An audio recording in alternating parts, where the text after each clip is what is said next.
This week on Cars and Things Restos, we start putting Dave's tonner back together. Good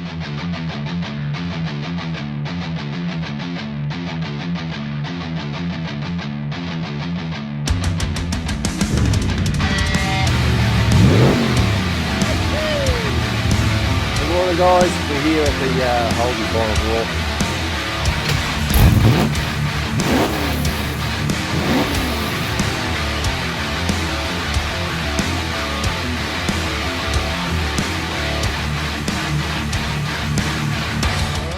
Dave's dropped off a couple of springs for us. I'll show you why.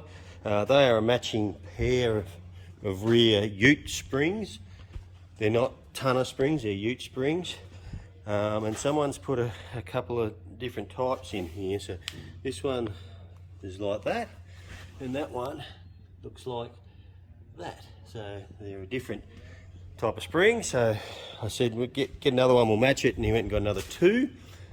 With new bushes and everything. I know where these ones come. These come from Johnny Fishwick, off a ute that we bought off him. I know what it is, but that's all right. So we're going to I'm going to swap this one of these springs. I'm going to work out which one, either that one or that one. Probably this one here. I'm going to flip it over on the top so it'll crush the spring down flat and should give it a good 2 inches drop. I'll show you how I do that.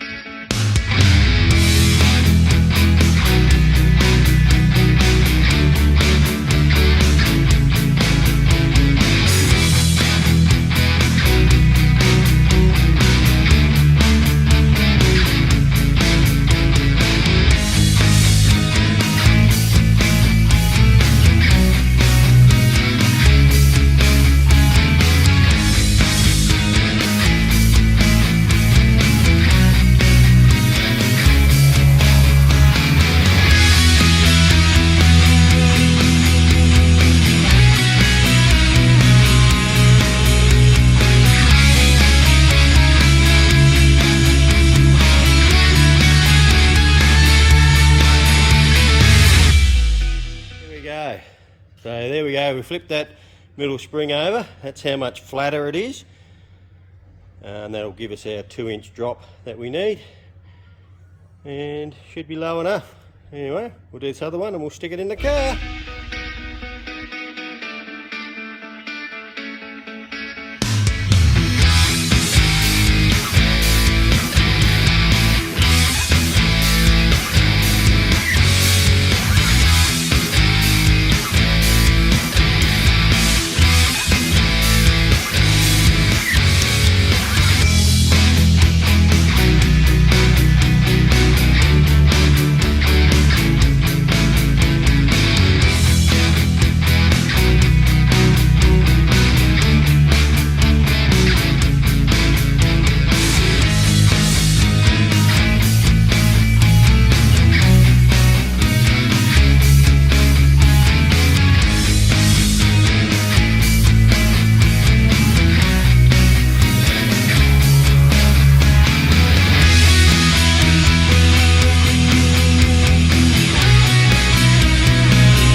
Rightio guys, I'm pulling this front end out because we're going to put the rod shop one in, and I'm pretty happy that I am pulling this front end out. because bloke who's put this together needs his head read, I tell you what. So he's building this car. He had all the chassis all done and everything was done. He's put new ball joints in it, which is good. I might check the bolts on that. He's put all new bushes in the top end, which we're not going to use. We're not worried about that. But he's built this car so he could drive it. And I'll just having a look at this side. So he's put all the wheel bearings and everything on. And he hasn't put a seal on the wheel bearing seal on it. And then when he's put the split pin, he hasn't had enough split pins, so he's just used half a split pin to go through the bolts. So he's cut a split pin in half and put that through one side and one on the other side. And then when you look on the top, if I make this friggin' gimbal work, and you guys want me to use a gimbal, friggin' hopeless. That one there hasn't even got a split pin in it. Jesus Christ. So, you know, bloke builds his ute, drives along, he's got his fucking 10-year-old kid sitting next to him and the ball joint pops off because he hasn't put a fucking split pin in it. You know, just fucking stupid. And he goes and sells it to someone else that, oh yeah, everything's done, whole front end's all new, everything like that. So the guy who buys it goes and drives it with his fucking 10-year-old daughter and the ball joint falls out. You know, these are the shit that can happen because people are slack. Do the job properly. If you're going to do it properly. You're putting people's lives in danger. You know, this guy apparently was a painter that was building this car. That doesn't make it an excuse not to friggin' do shit correctly. You know, bloody hell. It's simple basics. Build shit properly. You're putting lives in danger by not doing it correctly. And it's not hard, that's just taking shortcuts. It really, really gets up my nose when people take fucking shortcuts just because they couldn't be bothered. Don't build shit. Fucking just don't do it. Alright, leave it alone. Alright, that's my gripe for today. I'll get on to putting this front end in and we'll get it all teed up and make it look nice and neat.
There we go, front end is apart.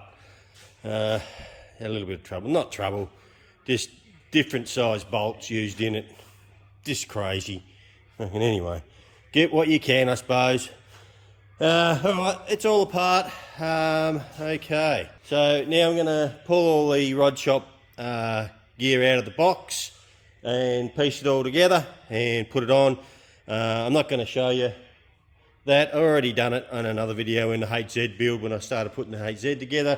If you want to see how it's done, you can go back and watch that. I've got to get it up in the air. I've got to get me cutting wheel. Bit hard. I think I showed it in the last video. You've got to cut off. And we've got to cut off. There's a little bracket where the spring locates in under here. I just got to cut that off. So I'll get that up in the air and I'll do that. And I'll get this front end together and I'll show you when I'm done. Rightio guys. One thing I've been doing, I've been watching a fair bit of YouTube. I love watching blokes build stuff on YouTube, cars and that, here in Australia and over in America.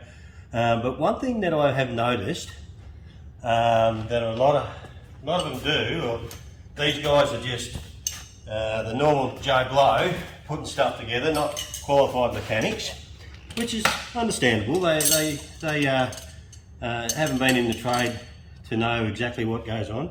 I see a lot of people using burp guns to do stuff up. Nothing wrong with that, I haven't got a problem with doing that up, but the problem I do have is they stick it on the bolt and do the bolt up and hold the nut. That is incorrect way of doing it, guys. What you're supposed to do is hold the bolt and do the nut up. That's the correct way of doing a bolt and a nut up, okay? You tighten your nut and not the bolt. The bolt stays still because you've got more friction on the bolt than you do the nut. So always do your nut up, not the bolt up, okay? Just a little tip there from our Crouchy here at Cars and Wings Restos. Always do your nut up, not the bolt up. Unless it's a bolt that you're bolting in without a nut on it. But it'll get a lot tighter if you're doing up the nut, not the bolt. There's a little tip from our Crouchy here, righto? Alrighty, there we are. There's the Rod Shop tubular arms all fitted. Also put the short power steering arms on it as well. I haven't set the height of the springs. I've set the shockers. They're all set at 9, which there's 18 clicks on them. I've got them set halfway. So they're all on. I just got to do the brakes now, the Wilwood brakes. I put all them together. I did mess up. If you can see, I hate this, doing this, and I hate this friggin' gimbal. But you know what? I'll be working on this, so this is my own fault. If I can get it around here, have a look at this split pin I've put in. And I did it up, and I tightened it down, and the split pin is going straight in against the arm. Now I've bent it around. It's not going to come undone, but when I go to pull this thing apart for replace a ball joint or anything like that, it's going to be a bitch to get out. I always try to get them so they're crossways. And I just wasn't thinking, I was just tightening up, and I pulled it all up and it went in there. But guys, if you can, try to put them so they go across. They're a lot easier to get out if you need to get them out later on. That's just my gripe. I stuffed up. I'm going to have to repair it when I repair this thing, so I'm not too stressed about it. I'll make it happen. All right, keep knocking her out. Righto guys, righto, we're putting all those Wilwood brakes together. I've torqued them all up, put all the bolts in, torqued them up to specification, a bit of a Loctite on them. I did have one issue with me torque bit. Had to torque it up to 55 foot-pound, and it snapped me torque bit. Lucky I had another one. I'm not very happy with that. I'm going to go and see him about that. If it can't do the job we need to do, then we need to get a different brand, but that didn't do the job. So it's all torqued up, and the reason you've got to torque them is you need to make sure, well, torquing them is to get them to the right torque, so the tightness, so they don't come undone, of course, but also to make sure we don't get any warpage when it's not bowed out like this, from one being too tight and whatnot, then we get a brake guide. Righto, actually I just wanted to, I think I've shown people how to pack bearings before, but one thing I wanted to show is what I use to pack bearings, because I've seen on another channel gentlemen repacking bearings using the wrong grease. So that's the grease we use. I've always used high temp wheel bearing grease or high temp grease. I've never used standard grease. There's a reason for it. It gets fairly hot with front brakes, and if you use a normal grease, it'll turn it to oil. It'll just liquefy the grease and it won't hold up. You know, the very high temperatures with brakes and stuff like bearings. I've seen a guy using moly grease on his wheel bearings. Are you kidding me? Moly grease. It's good grease, don't get me wrong, it is really good, but it's got its place and it ain't in a wheel bearing. So guys, if you're going to do the job, how about we do the job properly? Use the right gear. That's all I've got to say. It's wheel bearing grease is probably cheaper than moly grease, but come on, use your heads. Anyway, can't remember if I've showed you how to repack wheel bearings. I think I have. I showed you when I did Trav's Brock, but you just get a handful of grease and just slide it like that until it comes through the bearing. You can see it starting to protrude through the other side there now. It's not hard, you just do it. Don't just wipe it on the bearing. That's not getting it in the rollers. So it's pretty simple. You just wipe it through like that until you got it all the way around, and it's easy as that. Now I know how to do, I would say I'm a professional at doing wheel bearings, because back 89, 90 when I started my apprenticeship, VN Commodores and VP Commodores all had wheel bearings that I had to repack every 25,000 Ks. I did them over and over and over. I got sick of it. So yes, I believe I'm a professional at packing wheel bearings. Then I usually get leftover grease, wipe it around in here. Bit of loose grease going in there doesn't hurt at all. Alrighty, there we go. One wheel bearing, and also grease your seal, otherwise they squeal. And it's just pushing the car around, they'll squeal their heads off. Easy as that. Tap our bearing in, tap our seal in, but make sure you put it in the right way. There is the right and wrong way for a wheel bearing seal. Probably should have showed you. Doesn't need to be forcing. Nice little tap. That is done and dusted, that wheel bearing. And onto the front one. And just repeat the process, guys. Exactly like that. And then you can put it all together. Alright. Hope that helps. There we are. Well, got all the brake rotors and the hubs and everything on, all greased and everything, as you saw. Only got a little issue. The actual adapters for the wheelwood brakes are Commodore ones. So they don't fit, unfortunately. It's got Commodore on them. But we got hold of the boys at the rod shop. They said, oh shit. Alright, so they've stuck some straight in the Mail Express post bag, and they should be here tomorrow or the next day. They're sending the right ones up. So that's all good. Just chucking some oil in the diff. Make sure that's all full so I don't forget what's there. And there we are. I just need to undo this ratchet strap so I can see how low it'll go.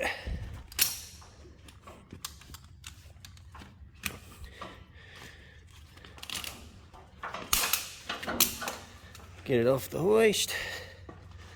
Still up in there, hang on. Still sitting really low in the back. I've only got the front springs. Oh, they're solid. They are solid. Front springs are just done up till they touch the things. But once we put a motor in it, it should drop it down and see what she looks like. Anyway, slowly getting there. So anyway, I can't do any more until, well, all I had to do was put the calipers on it anyway, and it was done. What's today? Wednesday. So I'm not too stressed. Dave's coming over on Saturday. He's bringing the engine, gearbox, and brake lines, fuel lines, and tank. So I reckon we'll be mounting the drop tank, run all the fuel lines and the brake lines, have all that done, and hopefully we can get the engine and box in it as well on Saturday. See how we go. And it's getting close. All right, we'll see you then. Davey's just brought the engine up. We just unwrapped it. It's a bit spunky. Nice air gap. Manifold, we've got the Gilmore on it. Everything's ready to go. All set up. It's got some pretty cool looking rocker covers. They're a little bit different. They look cool. She'll be right. I'm going to start piecing it together. Not sure if it's got oil in it. It might have oil in it. Yeah, it's got oil in it. Alrighty. It's got a nice quick fuel carburetor on it. Dave had that upgraded from the standard Holly. So it's all looking pretty good. It's got engine mounts and everything there. I think I've got just about everything I can put it straight in. I'll just want to unbox this gearbox and have a look at that. Pretty cool. Right, got it all out of the box. Got it off the crate.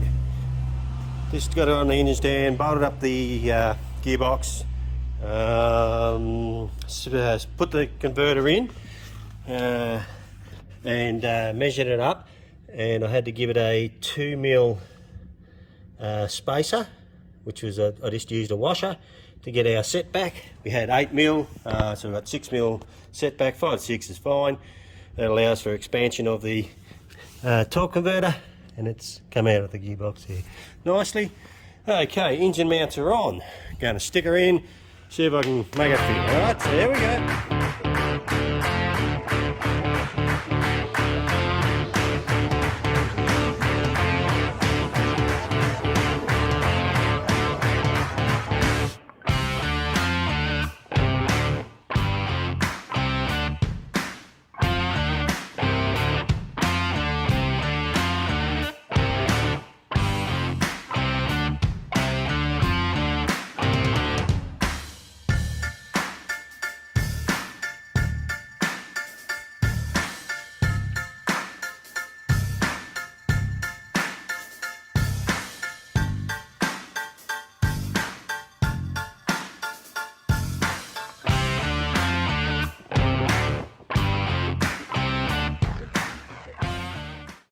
Well, there we go. She's all in. Got her all levelled up. I've got to tighten the engine mounts. I've only just put them in there, they're not tight. Not sure on the angle of the box yet. It's got a fair bit of angle on it. I might lift the back of it up. I just need to probably worry about that when I put the cab on, see what clearance I got here. I could probably, I do have some spaces somewhere. I might do that. I might just give it 10mm rake. I'll bring it up 10mm, just to flatten the engine out a bit. It's got a bit too much angle on it, I reckon. Kick down cable in, starters in. It's all there. I could actually put some fuel in the carby and fire it up if we wanted to. Probably need to put some oil in the gearbox, but yeah, probably take the belts off it. That's all right. It's all getting there, slowly getting there. So I think now that's in, the next step will be we've got to mount our drop tank, and we'll put that in the back of it, and we're still waiting for our fuel line and brake lines to turn up.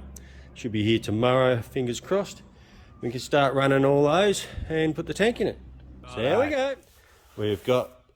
We're here this morning. We're going to mount up the fuel tank, the drop tank. So we've just been mucking around here. I got stuck into it and I didn't film anything, so I thought I'd better film some stuff. So what we've got is we're going to weld we've got a bit of 40mm by 40 2mm RHS. So what we're going to do is we're going to weld a cross piece across from there to there, and then we're going to have two lateral bars going straight back with a couple of holes drilled in them with a spud weld. We'll spud weld a bit of tube in them, a crush tube in them, so we can mount those to these. So what I'm doing is that in there is just going to, see if I can show you, that in there is just going to slip in straight in there like that, nice and neat, and then weld this end to the crossbar. I'll show you what it looks like when I've got it done.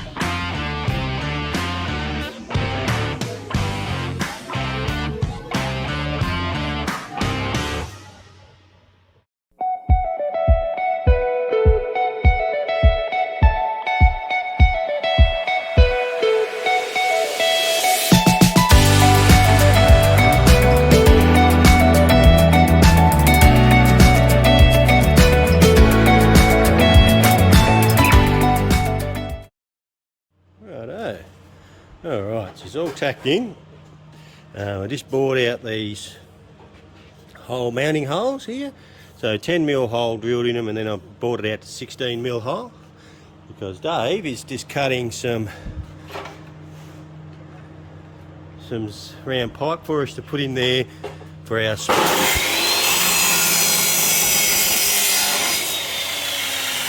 We're just cutting 4 of these spuds at 38mm, so they'll just go through, butt up against the bottom and become our crush tubes. Easy as that. All right.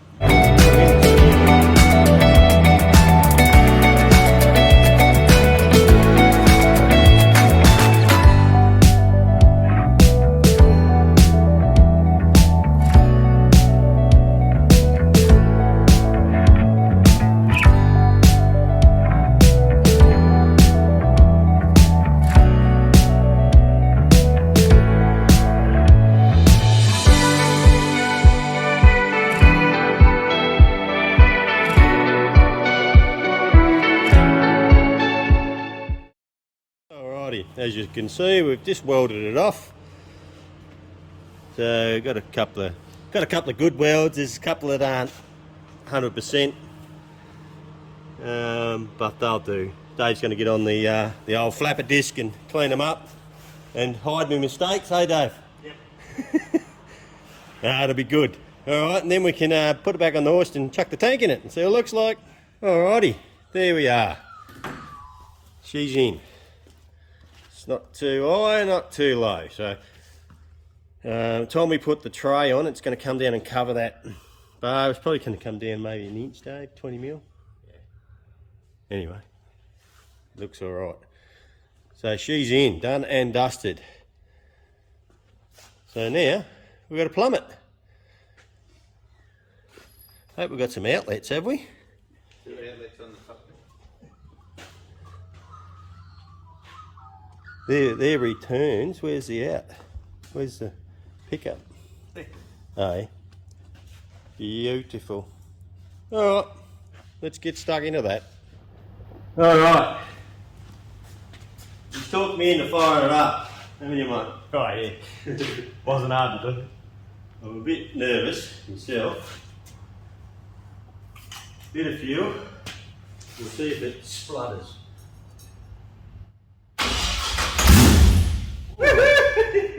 It's going to run. Right, you going to start it for me, or if I can rev it, or do you want to rev it? I'll start it. What do you want me to do? Just touch that on there. And hold him there. No, just touch it on and then take it off like a key. Oh.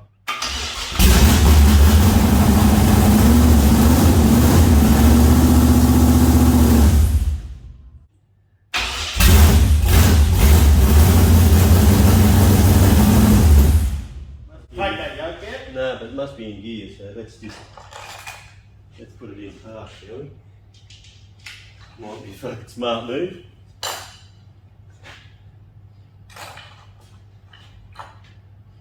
Oh, can't hold me. Oh, that's a bit too big, isn't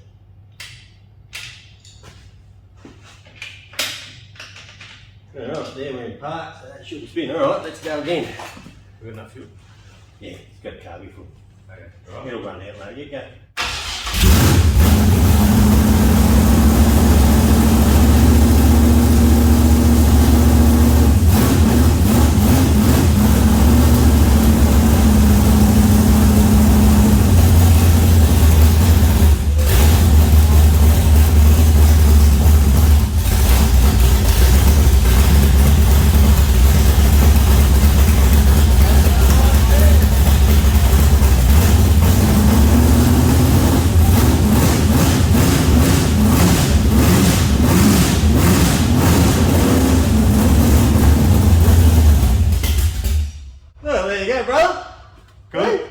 How's that? Alright. That game's not bad. That sounds alright. That's good.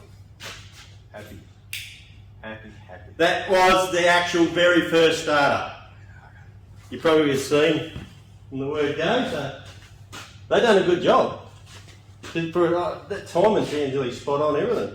And definitely hadn't been run because there was no exhaust gases in the extractors when we pulled it off. So that was from Engine Masters. Yeah. So Engine Masters Australia in Albury. Yep. Dealing with Paul there, we? Yeah. Yeah. Yep. Top bloke, Paul is. He's the one that helped us out with Brad's engine. But they built this engine. It hasn't been run. They said it didn't run. They didn't fire it up, did they? Well, I don't know if it run or not. It definitely hadn't, because there was no exhaust gas marks in the exhaust. They were clean as. So I bet if we pulled them off, you'd have some fuel marks on them. But that's perfect. You've done a good job. Timing probably nearly spot on. Well, when we get it in the car, well, when we get to that stage, we'll do that. Well, that's good. Good shit. Happy. Look at his smile. Yeah. He can't stop smiling. I can't even get you on there. That's alright. Alright, just did our first brake line. She's all tidied up and fitting nicely in there. Need to get it out. I'm going to run through there with the fuel line. It's looking pretty nice and neat. It's got to go under there. It's only sitting there until we get it in the car. We were going to do the front one, so we'll just put all the front ones on it. But we've got a bit of a whoopsie, because this is it's got the bolt on. And that fits in there, but we've got it. The brake line is really tight, so we need to ask the question. I think it's the wrong brake line, but anyway, that will probably do for this episode, I think. So there we are. We're getting stuck into it. It's not far away from putting the body on it. We just got to do the bonnet and the radiator support, which we're doing at the moment, which probably gets done next week. Get some paint on that, and then we could probably bring the rest of it back down here. And we want to run the fuel line. Dave's still waiting for the fuel line to turn up. So we're running A&8 fuel line all the way through back to the tank. As you saw, the tank's in, fitting nicely. Dave's got to paint that. Other than that, it's all happening. All right. Well, thanks for coming along and watching. Thanks for coming along and watching Dave's build and all the other shows. This one's happening very slowly. Putting bits and pieces up now and again. And rod run. We've got the Bright Rod Run coming this coming weekend. As I said before, Mick and I are going to be there. We're heading down there on the Friday. So if you're there, come up and say hello and catch up with us, and we'll have a beer with you. Yeah, so that'll do for this episode. If you haven't subscribed, please jump on and subscribe and hit the bell, share it with your friends, and we'll see you next time. Cheers!